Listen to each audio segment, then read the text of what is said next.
অবমুক্তকরণ উদ্বোধন। কুমিল্লার নাঙ্গলকোটে 2025-26 সালের রাজস্ব খাতের আওতায় উন্মুক্ত জলাশয় ও প্রাতিষ্ঠানিক পুকুরে পোনা মাছ অবমুক্ত করা হয়েছে। উপজেলা প্রশাসন ও মৎস্য দপ্তরের আয়োজনে পোনা মাছ অবমুক্ত করা হয়। গতকাল সকালে নাঙ্গলকোট উপজেলা নির্বাহী অফিসার আলামিন সরকার উপজেলা পরিষদ পুকুরে পোনা মাছ অবমুক্ত এর উদ্বোধন করেন।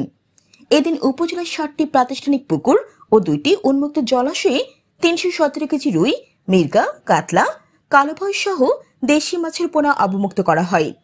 এই সময় উপস্থিত ছিলেন সহকারী কমিশনার ভূমি মিল্টন চাকমা, উপজেলা মৎস্য কর্মকর্তা সুদীপ্ত মিশ্র, উপজেলা কৃষি কর্মকর্তা মোহাম্মদ উজ্জ্বল হোসেন, সমাজসেবা কর্মকর্তা রাশেদ মিয়াজি, নাঙ্গলকোট থানা ভারপ্রাপ্ত কর্মকর্তা AK ফজলুল হক, দেবিদ্বার সিনিয়র উপজেলা মৎস্য কর্মকর্তা সুব্রত গোস্বামী সহ প্রমুখ উপস্থিত ছিলেন।